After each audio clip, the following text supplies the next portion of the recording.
Hello and welcome to this week's episode of Wisdom in the Best Books and Films, where we find bite-sized nuggets of truth and figure out how to use them to become better people. This week, I'm going to read a short story by Rudyard Kipling. This is the story called How the Camel Got His Hump. It's a fun story about idleness and hard work, and hopefully you enjoy it. If you do, please share it and leave a review on Apple or Spotify. Let's get right into How the Camel Got His Hump.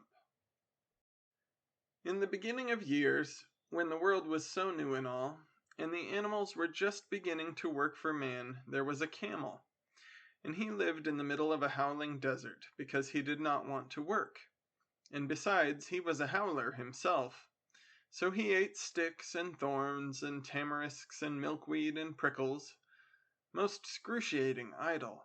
When anybody spoke to him, he just said, "Humph!" Just humph, and no more. Presently the horse came to him on Monday morning with a saddle on his back and a bit in his mouth, and said, "Camel, oh camel, come out and trot like the rest of us." "Humph!" said the camel, and the horse went away and told the man. Presently the dog came to him with a stick in his mouth, and said, "Camel, oh camel, come and fetch and carry like the rest of us." "Humph!" said the camel, and the dog went away and told the man. Presently the ox came to him with the yoke on his neck, and said, "Camel, oh camel, come and plow like the rest of us." "Humph!" said the camel, and the ox went away and told the man. At the end of the day, the man called the horse and the dog and the ox together, and said, "Three, oh three, I'm very sorry for you, with the world so new and all, but that Hump thing in the desert can't work, or he would have been here by now. So I am going to leave him alone, and you must work double time to make up for it." That made the three very angry, with the world so new and all. They held a palaver, and an indaba, and a punchayet, and a powwow on the edge of the desert. And the camel came chewing on milkweed, most excruciating idle, and laughed at them. And he said, "Humph!" and went away. Presently there came along the djinn in charge of all deserts, rolling in a cloud of dust. Djinns always travel that way because it is magic. And he stopped to palaver and powwow with the three. "Djinn of all deserts," said the horse, "is it right for anyone to be idle with the world so new and all?" "Certainly not," said the djinn.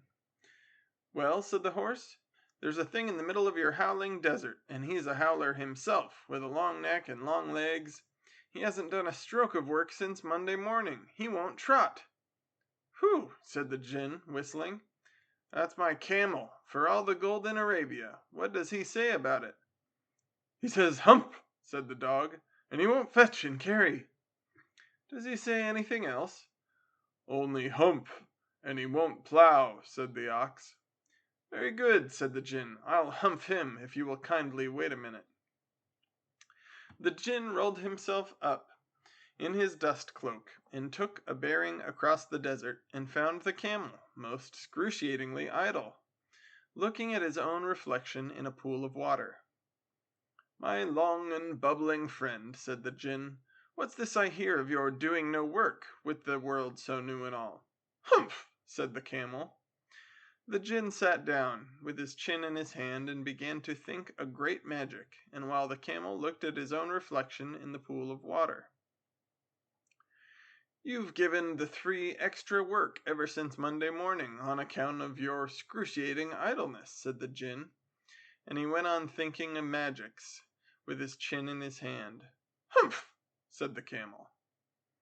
"I shouldn't say that again if I were you," said the djinn. "You might say it once too often.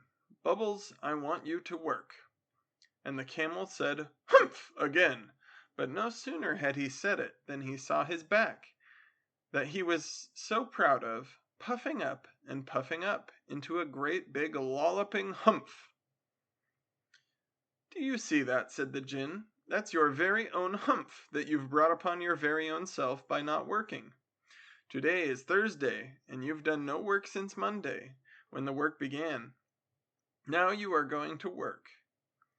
"How can I," said the camel, "with this humph on my back?" "That's made a purpose," said the Djinn, "all because you missed those 3 days.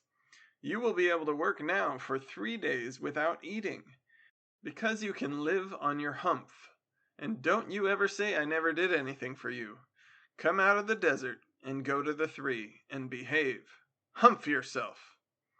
And the camel humphed himself, humph and all, and went away to join the 3. And from that day to this the camel always wears a humph. We call it a hump now, not to hurt his feelings. But he has never yet caught up with the 3 days that he missed at the beginning of the world, and he has never yet learned how to behave. The camel's hump is an ugly lump which well you may see at the zoo, but uglier yet is the hump we get from having too little to do. Kiddies and grown-ups too, ooh, if we haven't enough to do, ooh, we get the hump, Camellius hump, the hump that is black and blue. We climb out of bed with a frowsly head and a snarly, yarly voice. We shiver and scowl, and we grunt and we growl, and at our bath and our boots and our toys. And there ought to be a corner for me, and I know there is one for you, when we get the hump, the Camellius hump, that hump that is black and blue. The cure for this ill is not to sit still or frowst with a book by the fire, but to take a large hoe and a shovel also, and dig till you gently perspire. And then you will find that the sun and the wind, and the Djinn of the garden too, have lifted the hump, that horrible hump, the hump that is black and blue.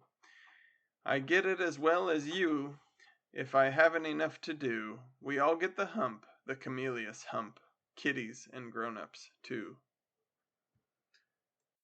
Did you enjoy this week's episode of Wisdom in the Best Books and Films? If so, I would ask you to please go and share with anyone that you can think of who may benefit from these topics. Discuss it at work, with friends, at church, anywhere where the opportunity feels natural and the topics would be helpful to others. I personally am not a huge self-promoter, and so the only way that this podcast will get to reach very many people at all is through the listeners. Please also share with me if anything that you've heard has been impactful in your life, or share with me any ideas that you may have of wisdom that you've gleaned from different books or films. Be happy to hear from you anytime, and I will respond to all emails. You can find information for how to contact me in the show notes. Hope to hear from you soon.